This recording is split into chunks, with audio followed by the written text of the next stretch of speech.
Hello à tous. Donc du coup, je voulais vous parler de la sexualité sacrée et des lignées familiales. Donc qu'est-ce que c'est la sexualité sacrée? J'ai pu faire un réel dessus que vous pouvez retrouver sur ma chaîne, que je vous mettrai à la fin de la vidéo. Mais c'est d'aller vraiment se reconnecter un petit peu à son plaisir, à son corps. J'ai pu faire des vidéos il y a quelques années là-dessus, parce que j'ai beaucoup travaillé moi sur ma relation au corps. Vous pouvez le voir sur différentes vidéos que j'ai fait avec des échanges avec des femmes. J'ai été aussi modèle nu pour aller aussi retravailler avec mon corps, l'image que je peux renvoyer de mon corps. Et, euh, et en fait, tout ça, en fait, ça peut être lié à différents traumas qui nous a été transmis de génération en génération. Donc moi, je suis une femme, donc ce que je vais aller regarder, c'est les traumas liés au féminin. Donc quelle image on doit montrer euh, à, à nos partenaires, à l'image extérieure aussi quand on sort dans la rue, qu'est-ce qu'on voit de nous.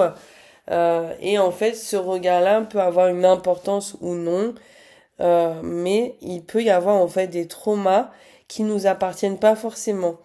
Donc, par exemple, les traumas aussi dans la société, des publicités, par exemple, de l'image qui est derrière moi, de cette femme qui peut paraître fine, qui est d'ailleurs une publicité, qui était dans un magasin pour des vêtements et des chaussures et qui peut renvoyer en fait le message de ça c'est la norme, il faut être comme ça. Et donc c'est aussi des transmissions qu'on peut aller travailler dans le transgénérationnel parce que si ça vient tellement nous influencer, il peut y avoir aussi les transmissions dans la religion. Euh, donc bien sûr on va le travailler quand c'est lié à un trauma parce qu'il y a des transmissions, je le dis j'oublie de le dire mais je le dis de plus en plus qu'il y a aussi des transmissions qui sont positives et qui nous servent et que c'est intéressant de les garder. Donc, mais des fois d'aller faire un travail dans le transgénérationnel, ça permet de justement aussi de voir toutes ces transmissions, qu'elles soient négatives ou positives, que ça nous laisse aussi le choix d'en garder. Mais donc il y a ces transmissions sociales, comme je parlais par exemple avec la fiche qui est derrière. Il y a aussi les transmissions de notre éducation, de nos parents, etc. Que je sais que par exemple du côté de mon père, il s'en fichait. Par exemple, lié à la nourriture. Euh, Par exemple, moi j'ai des rondeurs, donc j'ai été bien dans ma peau. Il y a eu des afflux, des moments où j'étais bien, des moments où je vivais moins bien, etc. Et je vois par exemple mon père, sa priorité c'était que je mange, que j'ai pas faim et que je manque de rien.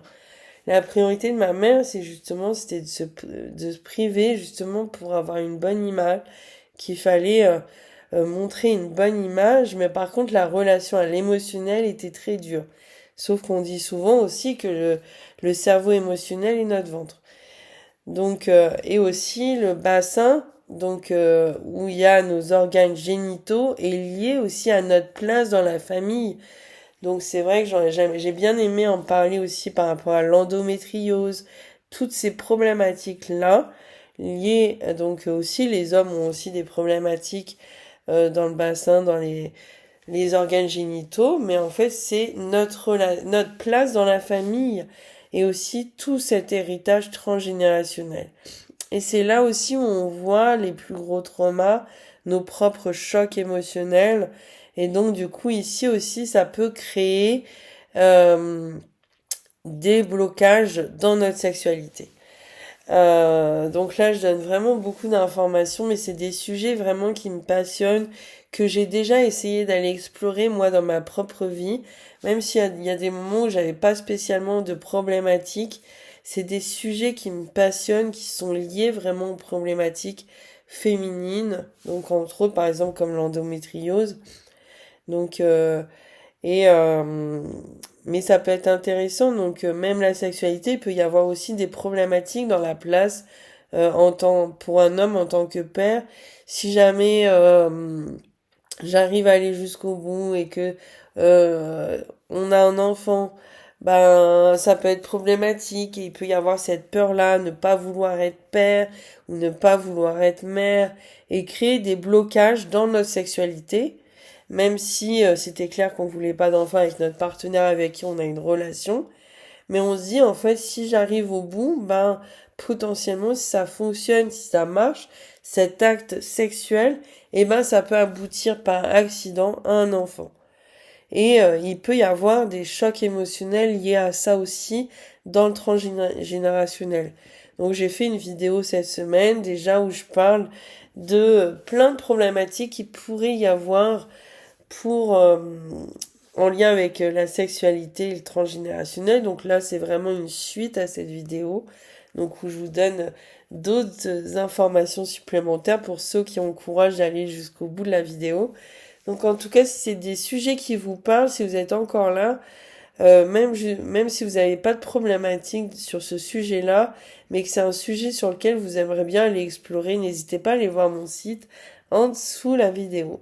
Je vous dis à très vite.